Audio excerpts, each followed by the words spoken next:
Why China's aircraft carrier killer missile could be a nuclear weapon in disguise. When would Beijing use it? What is the overall strategy for its use in a potential conflict? And what are its capabilities? Countless ink has already been spilled when it comes to China's first anti-ship ballistic missile ASBM, the DF-21D, over the last few years or so. Back in late 2015, Beijing unveiled a longer-range version of the weapon, the DF-26. While countless news articles marked the debut of the system, specific information on the new weapon was scarce. However, thanks to the sleuthing skills of U.S. Naval War College professor Andrew Erickson, we now know a little more about the weapon, and its possible uses beyond the much-discussed killing of carriers. But first, a recap of how both the DF-21D and DF-26 work. The missile is launched from a mobile truck-mounted launcher into the atmosphere, with over-the-horizon radar, satellite tracking and possibly unmanned aerial vehicles providing guidance. It also incorporates a maneuverable warhead MARV to help find its target, and defeat an adversary's missile defenses. Such a device could be instrumental in striking a vessel in the open ocean or denying access to a potential opponent in transiting to a conflict zone, think Taiwan or in the East and South China Seas. So now that we know how the weapon works, the next set of questions are obvious. When would Beijing use it? What is the overall strategy for its use in a potential conflict? And what are its capabilities? This is where Andrew Erickson's discovery comes in. He has uncovered the only in-depth article that gives at least some hard information concerning the weapon. While you can read the whole article here in Mandarin, written by Wang Changqin and Feng Guangming in China Youth Daily, here are 5 key points from the article worth knowing. The translation was also discovered by Dr. Erickson. Point 1. The DF-26 has multiple uses, not just killing carriers. In contrast with the DF-21D is the DF-26's distinct characteristic of being nuclear and conventional all-in-one, that is, the one missile body can carry a nuclear warhead singular or plural not indicated for a nuclear strike against the enemy, or it can carry a conventional warhead singular or plural not indicated for a conventional firepower attack against the enemy. That change the warhead, not the missile feature provides a rapid switch between nuclear and conventional. Point 2. It could help increases the size of China's nuclear arsenal in a crisis.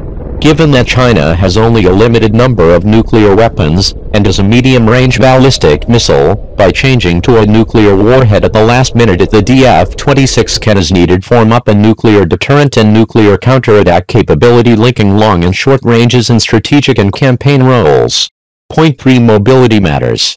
Compared with silo-launched and site-launched ballistic missiles, another distinct characteristic of the DF-26 is that it can be launched on the move with no support.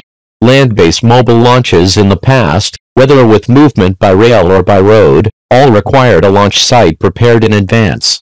Although movement over a large area could be accomplished before or during a war, the destination of the move was always a prepared launch site.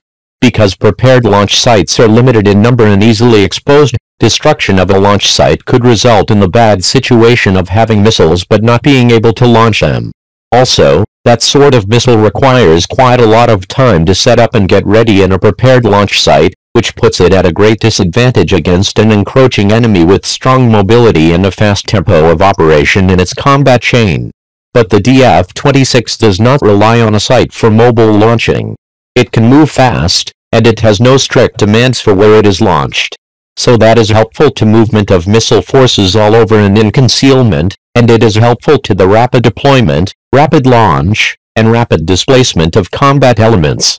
That means a boost to the missile force's survivability and to its attackability. Against time-sensitive targets such as surface ships in particular, the DF-26 can attack at the last minute as soon as information on a ship's movement is acquired, meaning the ship cannot get away. Point 4. Beijing wants to use offense to assist defense and is working towards joint operations. With the development of anti-identification, anti-interception, and highly integrated technology, the mobility, the ability to penetrate defenses, and the precision of strategic, campaign, and tactical missiles have all improved. By way of technical upgrades and merging into integrated, joint operations networked information systems, The DF-26's overall tactical and technical performance has continually improved to where it can be considered a prized possession which uses offense to assist defense, meets challenges. Point 5 RC Battle Jam GC is very much on China's mind, may be a reason they developed the DF-26. Although the United States has repackaged RC Integrated Battle as a joint concept for access and maneuver in the global commons in order to balance the competing interests of the services, weaken the hot war flavor, lower the risk of clashes, and seek extra credit for morality, the overall message shows that its original concept and plan, based on hot war, split the region, and disrupt stability, is essentially unchanged.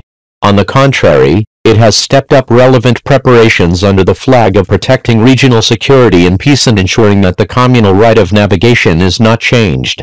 For example, the Pentagon is making adjustments which will have 60% of its naval forces, including aircraft carriers, nuclear submarines, cruisers, destroyers, and coastal warships deployed in the Asia-Pacific region, and bring together sea-based, air-based, and space-based forces as joint strike task forces. It is using political coercion, economic enticement, and diplomatic pressure to consolidate its existing military alliances, and it is using military aid and joint exercises as bribes to get certain countries to become quasi-members of a military alliance.